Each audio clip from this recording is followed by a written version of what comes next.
Nah, taubatnya sangat sukar nak terima oleh Allah Subhanahu wa taala bagi kitanya.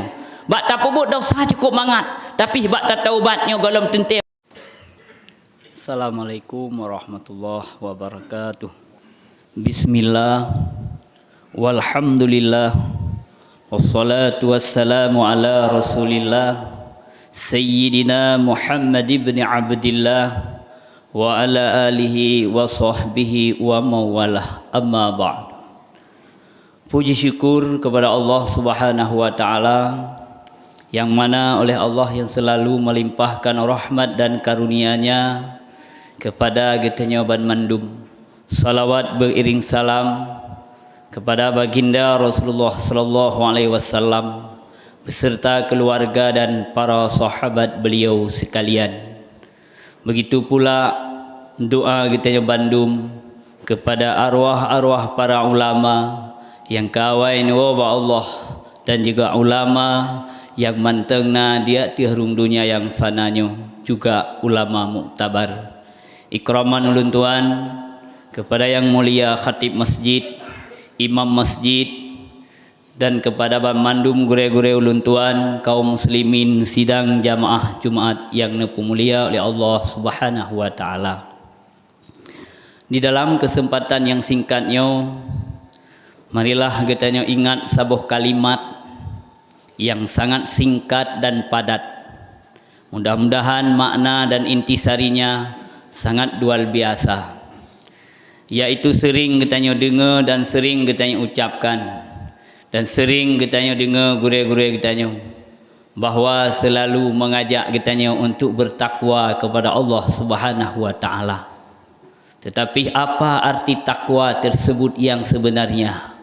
Puan makna hakikat takwa tersebut, makna daripada takwa tersebut, walau kalimat jih sangat singkat, huruf jih tersusun daripada petboh huruf, maka makna jih sangat luar biasa. Pukuh kitanya sanggup untuk laksanakan takwa kepada Allah, ataupun pekeh kitanya termasuk dalam urang yang takwa. Makna daripada takwa imtisalul awamirillahi ansa wa jalla wajtinabun nawahihi sirra wa alaniyah. Makna daripada takwa menjunjung tinggi perintah Allah azza wa jalla dan menjauhi segala larangan-larangannya Allah sirra wa alaniyah, secara tersembunyi dan secara terang-terangan. Maka wate kitanya artikan takwa, maka dithat-that urang yang takwa kepada Allah, lethat-that manusia yang hanya termasuk dalam golongan urang yang takwa. Makna jih adalah ligetanya tak pebut pupu yang diperintahkan oleh Allah Subhanahu wa taala, tak kerjakan pupu yang kan wajib oleh Allah Subhanahu wa taala. Mari ligetanya semiki untuk pribadi kitanya puka siap kitanya tak kerjakan ubina perbuatan yang diperintahkan oleh Allah Subhanahu wa taala. Padu meribe boh wajib-wajib yang diperintahkan oleh Allah yang kasiap kitanya lakukan. Padu boh sunat muakkad yang dianjurkan oleh Rasulullah yang kasiap kitanya lakukan, dan padu boh sunat-sunat yang lain yang hanya termasuk dalam muakkad yang kalih kitanya lakukan. Maka ahwat tapleh genarih daripada takwa. Getanya golom sanggup jid ke urang yang takwa, lethat-that mantang perintah Allah Subhanahu wa taala, yang golom sanggup tak lakukan le getanya, yang golom sanggup tak laksanakan le getanya. Begitu pula wajtinabun nawahi, tapujuh ubena larangan-larangan Allah Subhanahu wa taala, baik secara rahasia ataupun secara terang-terangan.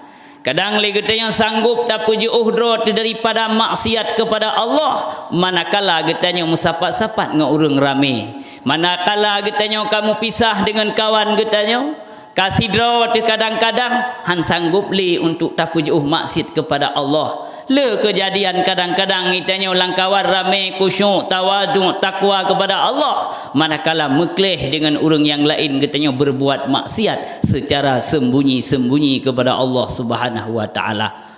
Dalethat maksiat-maksiat yang golong sanggup tak tinggal le kitanya. Letat-tat perbuatan-perbuatan maksiat yang mantang tak lakukan lagi tanya. Walaupun kadang-kadang secara sembunyi-sembunyi ataupun secara terang-terangan. Rasulullah sallallahu alaihi wasallam bersabda di dalam sebuah hadis, "Ittaqillaha haitsuma kunta." Takut olehmu akan Allah serimana adalah kamu. Maka pat mantang lagi tanya berpakaian dengan takwa kepada Allah. Apakah di dalam khayalak yang ramai di dalam masjid ataupun manakala getanya tersendiri, manakala getanya di dalam keadaan kaya takwa kepada Allah, juga manakala getanya di dalam keadaan miskin juga takwa kepada Allah. Manakala getanya yang kerja gantu, manakala di dalam gantu takwa kepada Allah, manakala di luar gantu juga takwa kepada Allah. Itu baru dinamakan dengan orang yang takwa. Kadang-kadang sanggup lagi kita yang takwa kepada Allah. Manakala kita yang kaya, tapi manakala kita yang gasin golom tente sanggup takwa kepada Allah. Manakala kita yang tengah senang-senang takwa kepada Allah, manakala kita yang gelisah dalam keadaan kefakiran golom tente kita yang bisa bertakwa kepada Allah. Maka oleh sebab itulah takwa itu sangat dianjurkan oleh Allah Subhanahu wa taala. Pat manteng na getanyo, di pat manteng posisi getanyo, maka takwanya dianjurkan oleh Allah Subhanahu wa taala kepada getanyo menurut kadar kemampuan getanyo masing-masing. Coba takalen Allah Subhanahu wa taala anjurkan kepada getanyo sembayang siuro si malam limang boh wate. Itu adalah perintah wajib yang dalam tiap-tiap ayat Al-Quran, yang kadang-kadang kebanyakan hadis menyatakan bahwa sembahyang siro si malam limang boh watenyo adalah wajib. Tapi dupna manusia-manusia bak zaman akhirnya yang hanali terpanggil kepada sembahyang, kadang-kadang urang wate gazan aju kedrog, urang yang di luar hana gepakoli kepada azan, letatat urang yang tinggai sembahyang. Maka manakala olehnya getanya kali tak tinggal sembayang untuk tak taubat, lebih-lebih getanya dalam tahun baru Islam, tahun hijrah yang kali getanya peringati bahawa cara jihana lain, insafkan diri kembali kepada Allah Subhanahu wa taala. Karena makna daripada hijrah adalah kembali kepada yang benar. Kadang-kadang itanya berokat berbuat maksiat kepada Allah, maka lam tunyo getanya berhijrah kembali kepada berbuat baik. Yang berokan getanya kadang-kadang agen sabe, maka dengan tun hijrahnya kita kembali kepada perbuatan yang baik. Berokan getanya hana pernah tak sembahyang, hana pernah tajak baju mat, maka hijrah kepada salat, kepada qada sembahyang yang kali tak kebah lagi getanya. Karena letat-tat getanya yang tinggal sembahyang, pajan tak qada sembahyangnya, wate katingat li getanya. Walaupun sebahagian manusia mengatakan bahawa sembahyang hana wajib qada, karena sembahyang nepu wajib oleh Allah Subhanahu wa taala kan untuk niyo tinggai, kan untuk niyo kubah. Maka manakala getanyo tinggai sembahyang, getanyo kubah sembahyang, hana wajib qada, karena hana perintah untuk tinggai sembahyang. Yang adalah pendapat yang mukhalafah dengan getanyo ahlu sunnah wal jamaah. Akan tetapi getanyo yang tak aku droti sebagai mazhab Imam Syafi'i, yang tak mengaku droti sebagai orang pengikut ulama, maka dalam kitab Iyanatut Talibin bab yang pertama, bab sembahyang, niatakan bahwa sembahyang wajib tak qada. Bahkan cara qada sembahyang ne bagi dua li para ulama fuqaha atau ulama fiqah. Yang pertama wajib qada sembahyang dan wajib segera qada. Yang kedua wajib qada sembahyang, hana wajib segera qada. Sembahyang yang pakiban wajib tak qada dan wajib tak segerakan, yaitu sembahyang yang tak tinggai dengan sengaja, kan dengan sebab odor. Getanyo tak tinggai sembahyang ngalale-lale, cinhan tatim sembahyang. Itamong wate luhu tinggai luhu, itamong wate asa tinggai asa. Kan dengan sebab odor sakit atau dalam musafir, atau kan dengan sebab odor yang lain. Maka sembahyangnya wajib tak segera qada, tak segera dan wajib tak qada. Dua buah wajib inan terjadi. Yang pertama wajib qada, yang kedua wajib persegera qada. Apabila getanya hana tak qada dalam sembahyangnya, maka tak gunakan wate-wate abad tempat yang lain yang kan wate yang wajib li Allah untuk mencari nafkah kepada keluarga, dan kan untuk le getanya tak qada hajat, maka watenya tabah-bah le getanya selama golong tak qada sembahyang selalu dalam berdosa kepada Allah Subhanahu wa taala.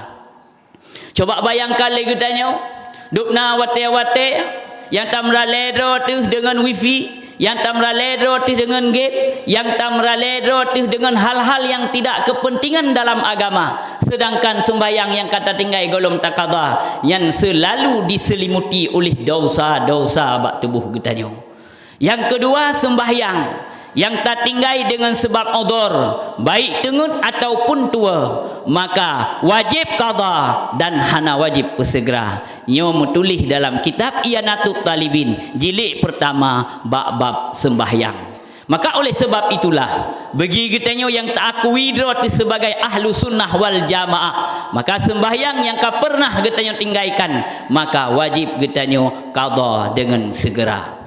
Yang kedua, kadang-kadang kitanya pernah tak buat dosa besar, yaitu berzina, minum arak, dan juga makan riba. Maka juga di dalam tun hijrahnya getanya kembali kepada bertaubat kepada Allah Subhanahu wa taala. Cara bertaubat yaitu sangat sukar bagi getanya tak taubat, karena taubatnya menurut dosa yang tak kerjakan le getanya kon saban mandum cara taubat.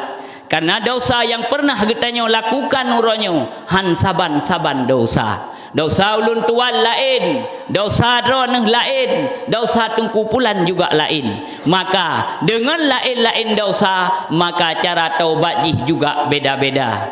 Gepegah di dalam kitab tasawuf, yaitu dalam kitab Sirajut Talibin jilid pertama. Pegepegahinan cara getanya tatubit daripada dosa harus tak terpelai dosa yang tak berbuat lagi tanya. Oh, itanya dosa tak berbuat tak tinggal pu yang diperintahkan oleh Allah Subhanahu wa taala. Yang pertama tak tinggal sembahyang, tak tinggal puasa, tak tinggal hana tabuh zakat. Pakiban cara tak taubat fatuqda, maka tak qada atanya mandum. Tinggal puasa qada puasa, tinggal sembahyang qada sembahyang, tinggal tabuh zakat qada tabuh zakat. Yang cara taubat daripada dosa yang tak tinggal apa yang diperintahkan oleh Allah Subhanahu wa taala. Yang kedua, dosa yang tak laksanakan le getanya, dosa yang menyangkut paut di antara getanya dan di antara Allah Subhanahu wa taala, yaitu lagi menzina, kemudian tajib arak, kemudian tapiq sabai dan lain-lain sebagainya yang berkenaan dengan dosa besar. Cara taubat adalah beda dengan atabuno. Nyawa adalah bertaubat kepada Allah bedah pohle malam fatun zamu perendah dro pele kita jom menyesalkan diri pu yang kalih tak kerjakannya. Bedah pohle malam sembahyang tahajud mohon kepada Allah Subhanahu wa taala, ya Allah, ne terima taubat lun, ne ampun dosa lun, lun kembalikan kepada drawane kepada but yang jeruh. Karena taubatnya sangat sukar ne terima oleh Allah Subhanahu wa taala bagi kitanya. Bak tak pebut dosa cukup mangat, tapi bak tak taubatnya golong tentu mudah-mudah diterima. Nabiullah Adam alaihi salam percuma kan dosa, kesalahan ne pebut sabar, tapi gepampun dosa lih sirtuh tun getaubat kepada Allah Subhanahu wa taala. Apalagi getanya yang hana berkenaan dengan nabi dan getanya konsider rasul, tapi manusia yang banyak berdosa kepada Allah, maka Allah Subhanahu wa taala pun sangat sukar diterima taubat. Tapi apabila getanya tanyakin bertaubat kepada Allah dengan sebenar-benarnya, taubat dengan taubatan nasuha, maka Allah akan lebar-lebar membuka pintu taubat bagi kitanya. Karena sebesar apapun dosa yang pernah kita lakukan, sebanyak apapun dosa yang pernah kita berbuat, kalau kita bertaubat dengan taubat nasuha, Allah akan menerima taubat katanya. Maka para hadirin kaum muslimin, sidang jamaah Jumat yang dirahmati Allah Subhanahu wa taala, marilah kita bermuhasabah diri di dalam bulan hijrah yang sangat mulia ini. Kembalilah kepada Allah Subhanahu wa taala, kembalilah kepada jalan yang diridai oleh Allah Subhanahu wa taala. Lebih-lebih katanya tamu hudip bak zaman yang sangat akhirnya, yang le tat maksiat ho yang tajak dikelilingi oleh maksiat kepada Allah. Maka oleh sebab itulah getanya tak perenggang wate untuk bermuhasabah diri, bertaubat kepada Allah Subhanahu wa taala dengan sebenar-benarnya taubat. Apabila getanya kagak terima taubat oleh Allah Subhanahu wa taala, maka alangkah mulianya getanya termasuk orang yang dicinta oleh Allah dan orang yang diridai oleh Allah Subhanahu wa taala. Apabila getanya kajit ke orang yang dicinta oleh Allah dan orang yang diridai oleh Allah, mudah-mudahan getanya jid ke orang yang takwa. Menya getanya kajit ke orang yang takwa, Allah akan menyediakan tempat yang sangat luar biasa, yaitu syurga jannatul ma'wa. Amin ya rabbal alamin.